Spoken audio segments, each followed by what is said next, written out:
ക്രൈസ്തവ സഭകളും BJP നേതൃത്വവും ചർച്ച നടത്തുകയും അടുക്കുകയും ചെയ്യുന്നത് എന്തുകൊണ്ടാണ് ഇടതുപക്ഷത്തെ ഇത്രത്തോളം അലോസരപ്പെടുത്തുന്നത്? എല്ലാ കാലവും ന്യൂനപക്ഷങ്ങളെ BJP ഹിന്ദുത്വ പാർട്ടിയാണെന്നും ന്യൂനപക്ഷ വിരുദ്ധരാണെന്നുമൊക്കെയുള്ള നുണപ്രചാരണം നടത്തി ഭയത്തിന്റെ മുൾമുനയിൽ നിർത്തി അവരുടെ വോട്ട് നേടി ഭരണം നിലനിർത്താൻ കഴിയുമെന്ന ഇടതുമുന്നണിയും വലതുമുന്നണിയും കരുതുന്നുണ്ട് എങ്കിൽ അത് വെറും വ്യാമോഹമല്ലേ? പ്രധാനമന്ത്രി നരേന്ദ്രമോദി അധികാരത്തിൽ വന്നിട്ട് 10 വർഷം തികയാൻ ഏതാനും മാസങ്ങൾ കൂടി മതി.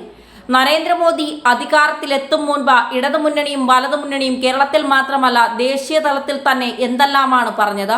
മോദി ന്യൂനപക്ഷ വിരുദ്ധനാണെന്നും ന്യൂനപക്ഷങ്ങളെ ഇല്ലാതാക്കുമെന്നും മുസ്ലിങ്ങളെ പാകിസ്ഥാനിലേക്ക് അയക്കുമെന്നും പറഞ്ഞു.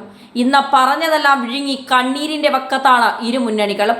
മുസ്ലിം വോട്ടർമാർക്ക് ഭൂരിപക്ഷമുള്ള UPയിലെ രാംപൂരിൽ പോലും BJP വൻ ഭൂരിപക്ഷത്തോടെ അധികാരത്തിലെത്തുന്നു. ഒരു കാലത്ത് അയോധ്യയുടെ പേരിൽ ഹിന്ദുക്കളെയും മുസ്ലിങ്ങളെയും തമ്മിലടിപ്പിച്ചിരുന്ന അന്തരീക്ഷത്തിൽ നിന്ന് മാറി മുസ്ലിങ്ങൾക്ക് വേണ്ടി അയോധ്യയിൽ കേസ് കൊടുത്ത പരാതിക്കാരൻ വരെ ശ്രീരാമക്ഷേത്രം നിർമ്മാണത്തിനും അവിടത്തെ പ്രാണപ്രതിഷ്ഠയ്ക്ക് സൗകര്യങ്ങൾ ഒരുക്കാനും വിമാനത്താവളം ഉദ്ഘാടനത്തിനെത്തിയ പ്രധാനമന്ത്രി നരേന്ദ്രമോദിക്ക് പുഷ്പവൃഷ്ടി നടത്താനും തയ്യാറാകുന്ന മതസൗഹാർദ്ദത്തിന്റെ ചിത്രം പുതിയ ഭാരതത്തിൻ്റെതാണ്. പ്രധാനമന്ത്രി ആവാസ് യോജനയിൽ 4 കോടിയിലേറെ വീടുകൾ വിതരണം ചെയ്തു. അപേക്ഷകരുടെ മതം ആരും പരിഗണിച്ചില്ല.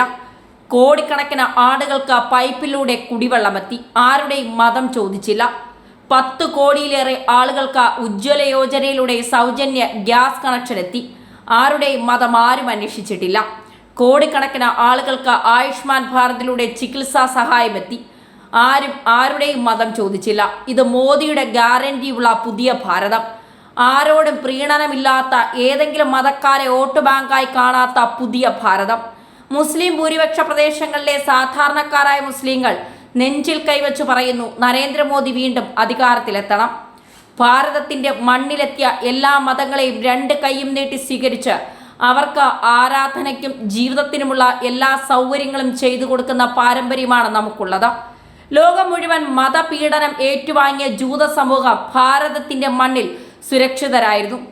സൗരാഷ്ട്ര മതക്കാരും പാഴ്സികളും ചൈനയുടെ അധിനിവേശത്തെ തുടർന്ന് ദലൈലാമയുടെ നേതൃത്വത്തിൽ ബുദ്ധമതക്കാരുമൊക്കെ ഭാരതത്തിന്റെ മണ്ണിൽ സ്വന്തം ജന്മനാട് പോലെ അലിഞ്ഞു ചേരുന്നു.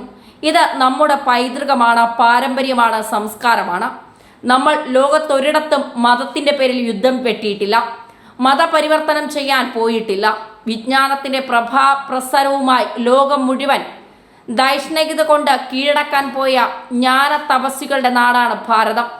സനാതന ധർമ്മത്തിൽ ഹിന്ദു പാരമ്പര്യത്തിന്റെ സത്ത മുഴുവനായി ഉൾക്കൊള്ളുന്ന സർക്കാർ എല്ലാവരെയും ചേർത്ത് നിർത്താനും ഒന്നിപ്പിക്കുവാനുമാണ് ശ്രമിക്കുന്നത്. ഇവിടെ അറേബ്യയിൽ നിന്ന് വന്നവരല്ല മുസ്ലിങ്ങൾ. ഈ നാട്ടിൽ നമ്മുടെ പൂർവ്വ പിതാക്കളുടെ മക്കളായി പിറന്നു വീണ യുദ്ധസമയത്ത് മതപീഡനത്തിന്റെ കാലത്തും ഭയപ്പെടുത്തിയും ഭയപ്പെട്ടും മതം മാറിയവരാണവർ. കശ്മീരിലെ ഹിന്ദുക്കൾ മതം മാറി മുസ്ലിങ്ങളായ കഥ മറക്കരുത്.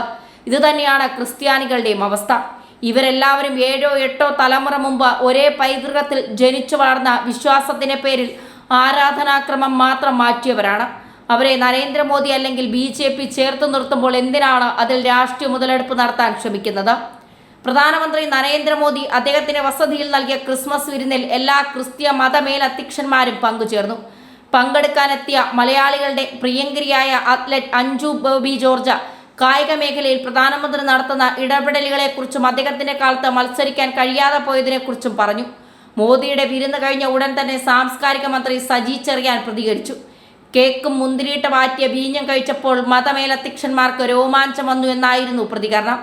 സാംസ്കാരിക മന്ത്രിയുടെ സാംസ്കാരിക നിലവാരത്തെക്കുറിച്ച് നേരത്തെ തന്നെ കേരളത്തിലെ ജനങ്ങൾക്ക് ബോധ്യമുള്ളതാണ്. മുഖ്യമന്ത്രി പിണറായി വിജയൻ കഴിഞ്ഞ ദിവസം ക്രിസ്ത്യ മതമേലധ്യക്ഷന്മാർക്ക് വേണ്ടി വിരുന്ന് നടത്തിയിരുന്നു. അതിൽ രോമാഞ്ചം കൊണ്ടുവരാൻ എന്താണ് ചെയ്തതെന്ന് സജി ചെറിയാൻ വ്യക്തമാക്കിയാൽ നല്ലതാണ്. സജി ചെറിയാന്റെ ചെങ്ങന്നൂരിലെ രോമാഞ്ച കഥകൾ പുറത്തുള്ളവർക്കും നല്ല പോലെ അറിയാം. അതൊക്കെ പുറത്തു വരാൻ തുടങ്ങിയാൽ നല്ലതുപോലെ കഷ്ടപ്പെടാനുള്ള എല്ലാ സാധ്യതയുമുണ്ട്. മുഖ്യമന്ത്രി പിണറായി വിജയനെ സൂപ്പിക്കാൻ വേണ്ടി പ്രധാനമന്ത്രി നരേന്ദ്രമോദിയെ തോണ്ടാനും ചൊറിയാനും സജി ചെറിയാൻ നിൽക്കാതിരിക്കുന്നതാണ് നല്ലത്. ഇല്ലെങ്കിൽ കഴിഞ്ഞ മന്ത്രിസഭയിലെ പൈങ്കിളി മന്ത്രിക്ക് പറ്റിയ അമളി സജി ചെറിയാനും പറ്റും.